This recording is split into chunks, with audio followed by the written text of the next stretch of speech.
Thank you for joining me. I'm Gord Long. A reminder before we begin, do not trade from any of these slides. They're commentary for educational and discussion purposes only.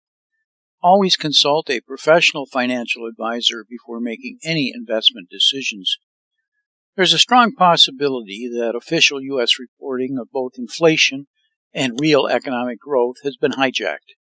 If that is even remotely a possibility, we could unwittingly be in the midst of an inflationary recession or worse, an inflationary depression that could take years to recover from. Much of what we actually observe on a daily basis supports this, but nothing from the government nor do mainstream media even suggest anything other than the economy is running like a well-managed machine.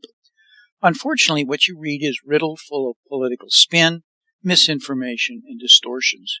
In this session, I want to address this possibility head-on. As such, I want to address the subjects outlined here. So what exactly is an inflationary depression? In a sound money regime, we can experience depressions marked by high unemployment, widespread bankruptcies, falling consumer prices, devaluing asset prices, deleveraging as collateral values fall. But in a fiat currency regime, we experience inflationary depression differently. Lost purchasing power devalues asset prices. That is, for example, real estate falls in price due to falling real disposable income, falling savings, and rising costs because of taxes and maintenance, etc. Rising import costs, we see, are often due to misguided tariffs, falling wealth through rising housing prices and falling affordability. The standard impacts of depression like unemployment, bankruptcy, etc., but often masked by artificial interest rates, overvalued currencies, mispricing of risk, and a lack of price discovery due to widespread use of derivatives, and, of course, financial deleveraging as collateral values fall. Additionally, we have inflationary pressures effectively regulated into law that we really don't see or account, but cause inflation, such as the cost of climate change programs and initiatives, such as cost of sustainability and green programs and initiatives which are wide-based and are now being measured in the trillions of dollars, which can be expected, obviously, to lead to an unfolding inflationary pressures or an inflationary recession or depressionary process, which would include stagnation, followed by stagflation, followed eventually by a debt crisis. Today, we are supposed to trust and rely on data that few professionals anymore actually believe is real. We increasingly have false, misleading, and political spun economic reporting. Consider that most economic models used through the 1970s and still today postulate that there is a forever trade-off between output and employment as a proxy and inflation, such that when one is up, the other is down. It's called the Phillips curve. Now we face a situation where the jobs data are profoundly affected by bad surveys and labor dropouts. Output data is distorted by history-making levels of government spending and debt, and no one is even trying anymore to provide a realistic accounting of inflation other than what the government puts out.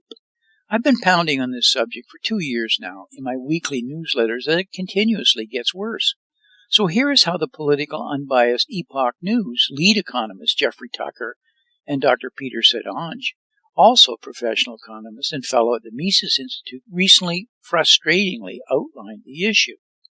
Inflation. The Bureau of Labor Statistics simply can't keep up, partially because the Consumer Price Index does not calculate the following: interest on anything, taxes, housing, health insurance, at least accurately, homeowners insurance, car insurance, government services like public schools, shrinkflation, quality declines, substitutions due to price, or additional services fees. That's a major part of what has gone up, which is why data on particular industries shows a huge gap. Groceries up 35% over 4 years, and why Shadow Stats, John Williams' tremendous site, estimates inflation in double digits 2 years running, having peaked at 17%.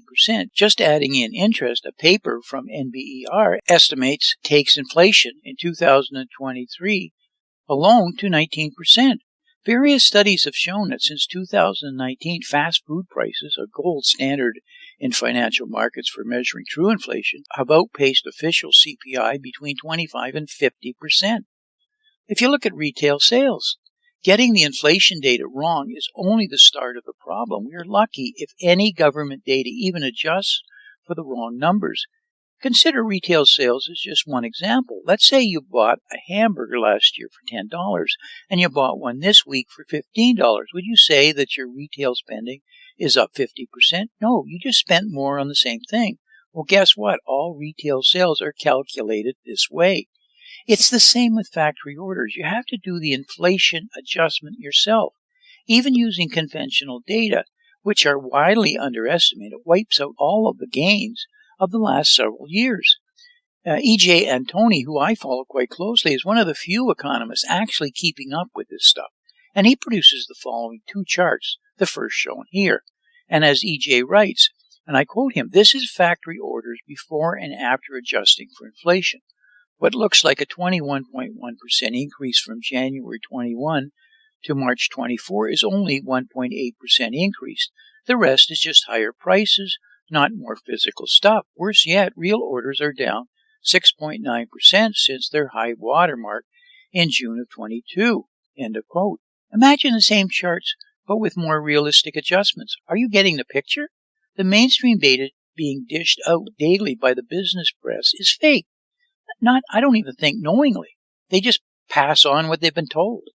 And imagine the same charts above redone with inflation. And imagine the last chart redone with inflation in the double digits as it should be. We've got a serious problem. The problems with the employment data are getting to be more well known now.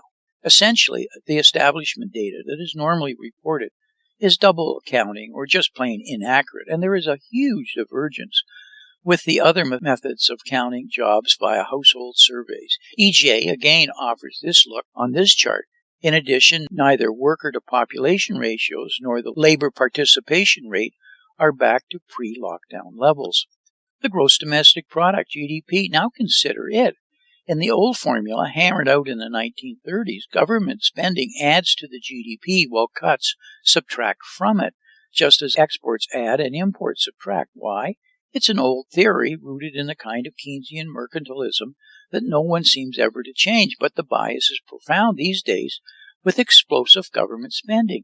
To calculate whether and to what extent we are in a recession, we look not at nominal GDP, but real GDP, that is, adjusted for inflation. 2 down quarters are considered recessionary. What do we adjust pathetic and serious misguided estimated output numbers by a realistic understanding of inflation over the last few years? We don't have the numbers, but a back of the envelope suggests that we never left the recession of March 2020 and that everything has been getting gradually worse. That appears to fit with every single consumer sentiment survey. It seems likely that people themselves are better observers of reality than government data collectors and statisticians. So far, we've dealt briefly with inflation, output, sales, and find that none of the official data is reliable. One mistake leads to others, such as adjusting output for inflation or adjusting sales for increased prices. The jobs data is particularly problematic because of the problem of double counting. What to know about household finance? The flipping of savings rates and credit card debt tell the story. When you add it all up, you get a strange sense that nothing we are being told is actually real. According to official data, the dollar has lost about 23 cents in purchasing power over the last 4 years. Absolutely no one believes this, depending on what you actually spend money on. The real answer is closer to 35 or 50 cents on, or even possibly 75 cents, depending, of course, on how you spend your money. We do not know what we cannot know. We are left to speculate, and this problem is combined with the reality that this is not just a U.S. problem. The increase in inflation and the decline in output is truly global. We may call this an inflationary recession or a high inflationary depression all over the world. Let's talk about the flawed growth in the fiat currency regime itself. The question we must answer is whether an inflationary recession, or even worse, an inflationary depression, is a real possibility going forward. So let's start by considering the difference. A recession is thought of as cyclical and a few quarters of negative economic growth. A depression is thought of as secular and a few years of negative economic growth. Is there a possibility we might already be there, like inflation? We discussed in the latest Under the Lens video the inflationary, stagflationary black hole, we showed the inflationary element is well entrenched when sound measures of inflation are used. But what about economic growth? There are two major problems with the current reporting of economic growth: the inflation deflator, used to report real GDP, and the GDP formula itself in an era of fiat currencies, creditism, and exploding national debt, where even the interest on debt requires lending to be paid. The deflator problem is really about a flawed PCE, or personal consumption expenditure, the Fed's preferred measure of inflation. The personal consumption expenditure is used as the deflator in adjusting nominal GDP to the real GDP. The problem is the PCE underestimates inflation significantly. The PCE doesn't include key services, for example, which are presently major inflationary expenses of most American households. And just to name the three that I see: household insurance, car insurance, and child care. So let's look at house insurance. The inflation in house insurance premiums, that is, the mortgage insurance you must pay, is making it unaffordable for many people, with reports of doubling and tripling prices. When you have a mortgage, you must carry insurance as a matter of contract, same as with car insurance. If you can't afford the insurance, you must sell to a cash buyer who doesn't have to have it. The culprit here is really the depreciation of the currency in terms of goods and services, plus the rising costs of all repairs of anything and everything. Insurance premiums are upstream of all costs associated with rebuilding, repair, cleanup, reconstruction, and all the materials associated with that. The companies aren't being greedy. They're simply responding to the metrics reported by their own actuaries.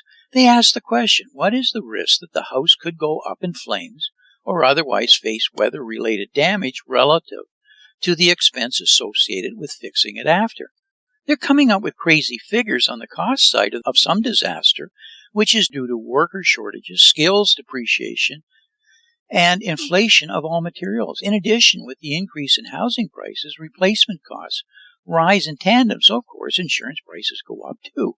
In other words, the insurance premiums are merely reporting on the metrics downstream from events against which they are insuring. The numbers are shocking because all official data is massively underreporting inflation. Insurance premiums are merely reflecting the inflationary reality under the surface of the media reports. It, in fact, may actually be the correct measurement of inflation. Car insurance, something similar is happening here. Car insurance has surged anywhere from 15 to 25%. Many cash-strapped owners and fixed-income seniors have been forced to increase deductibles themselves to handle the actual increased rates. It is even more severe for those owning electric EVs, which are hugely expensive to repair. It's the same with hybrids. The entire market for car repairs faced a blow with lockdowns, from which it hasn't recovered. Supply chains became a snarled-up mess, with lots of bankruptcies and disruptions, and the labor market for repair experienced an exodus of workers who moved on to other industries or simply left town. Child care. Nobody ever talks about this, but according to the Bank of America interest data, the average child care payment per household has risen over 30% since 2019. The National Database of Child Care Prices, which reports child care costs in 2,360 U.S. counties, shows that child care expenses are untenable for families throughout the country and highlights the urgent need for greater federal investments, according at least to the U.S. Department of Labor. When they report it, you know that there's more tax money they're going to be demanding for it. A brief drawing of the available data across 47 states shows child care prices for a single child range from $4,810 a year for school-age, home-based care in small counties to $15,417 for infant center-based care in very large counties. When adjusted for inflation, this equals between $300,000 and $17,000 and $2,022. These price ranges were equivalent to between 8% and 19.3% of median family income per child in paid care. The Economic Policy Institute ranked the top 10 states or state equivalents with the highest child care expenses for preschool, infant care, and daycare as shown here. Given the rising cost of child care, many parents are looking for ways to make ends meet without leaving the workforce. The average weekly cost of childcare per child in the U.S.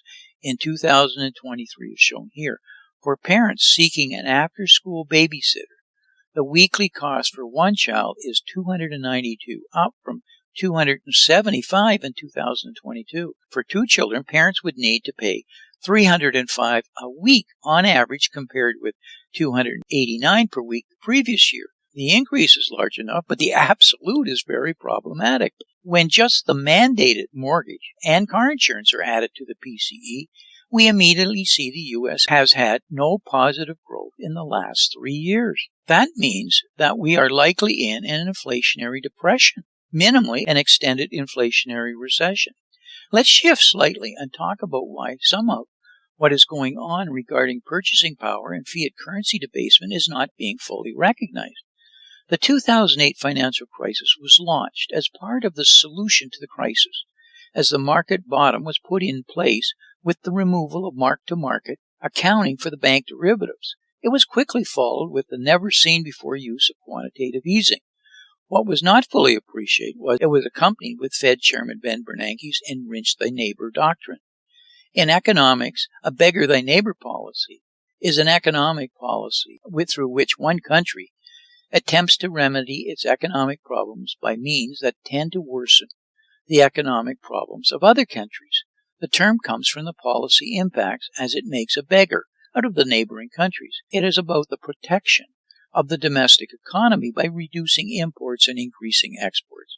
That is usually achieved by encouraging consumption of domestic goods over imports using protectionist policies. These policies are considered to come from two sets of policies. One, trade policies, a focus on imports through tariffs, quotas, or sanctions, thereby making imported goods more expensive and less competitive with domestic offerings. Secondly, currency policies, a focus on exports through currency devaluation, thereby making exported goods cheaper and more competitive versus other countries' exports. Beggar-thy-neighbor policies came about originally as a policy solution to domestic depreciation and high unemployment rates. The goal was to increase the demand for a nation's exports while reducing reliance on imports. A currency war is a prime example of beggar-thy-neighbor in action, since it amounts to a nation attempting to gain an economic advantage without consideration for the ill effects it may have on other countries, also known as competitive devaluation. This is a specific pattern of tit-for-tat policies in which one nation matches an abrupt national currency devaluation with another devaluation. So, enrich thy neighbor. Federal Reserve Chairman Ben Bernanke argued, with the introduction of quantitative easing, that a supporting policy of enrich thy neighbor would allow for a strong U.S. dollar and the avoidance of tariffs, thereby fostering international trade. The secret was a well-managed, coordinated, rotating weakening of G7 fiat currencies, which removed any currency advantage but allowed cheaper interest rates through QE to increase trade for all, yet not be visibly inflationary and economically destabilizing.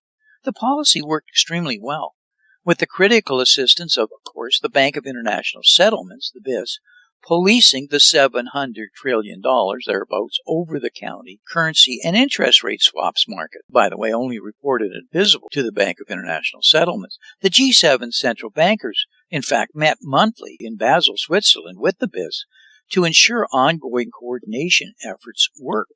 Reduced purchasing power is inflation. This approach was highly successful during the era of quantitative easing in the area of currency exchanges. Its Achilles heel is the difference between purchasing power, domestic, purchasing power parity, international, and currency exchange. Mistakenly, many of these three measures are being considered as the same. They're not, and in fact are increasingly diverging.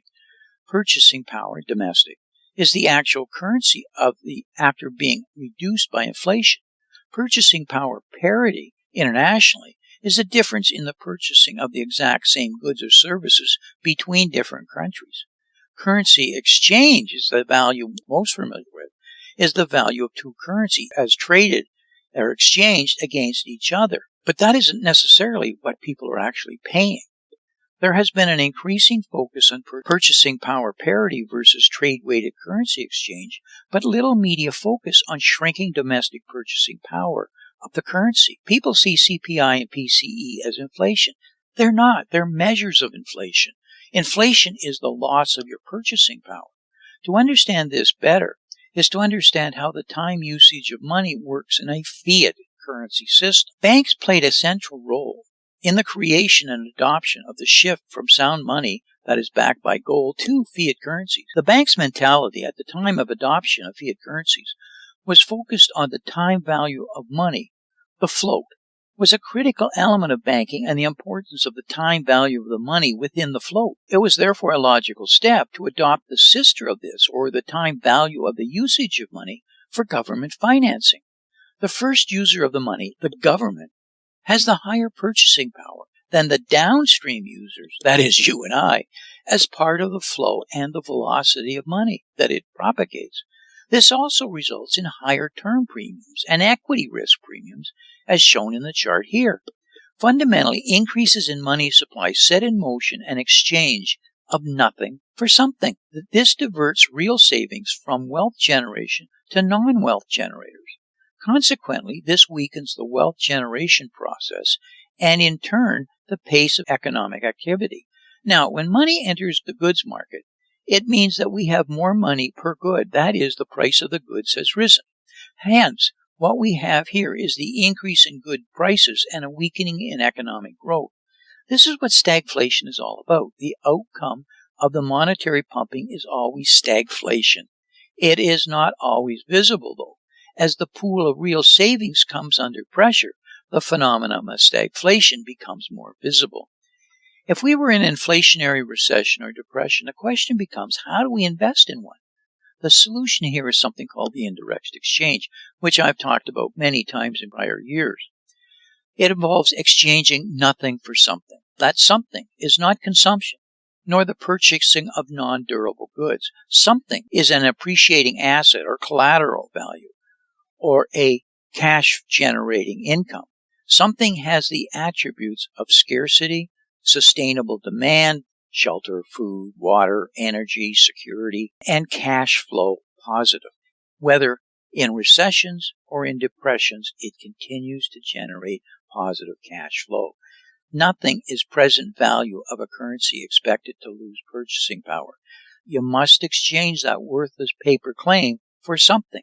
Ty Andrews and I laid out how this is done way back in 2013 using Warren Buffett as a prime example that uses the indirect exchange strategy in why Buffett buys insurance companies. Today, the same strategy can be seen by Blackstone in their accumulation of rental housing and apartments.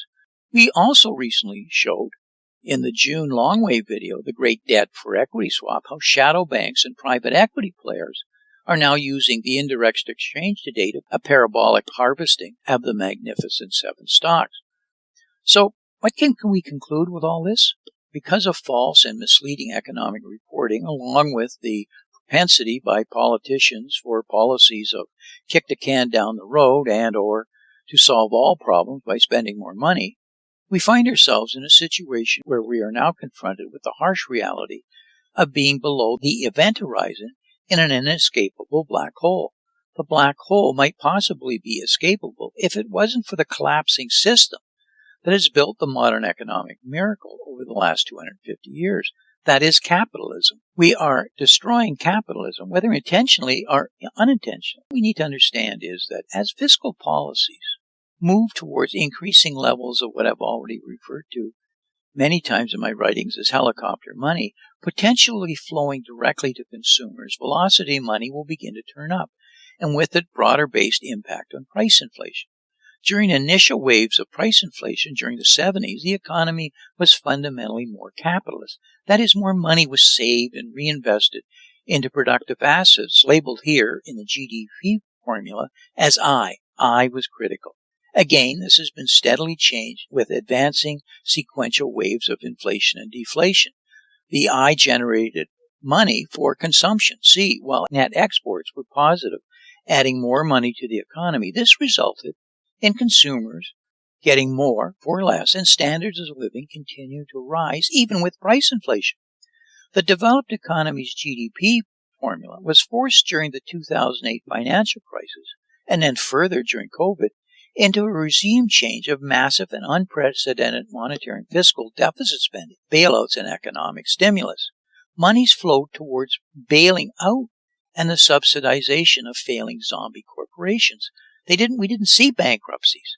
The destruction of small businesses unable to survive pandemic lockdowns, and industries such as transportation and hospitality were completely crippled during COVID.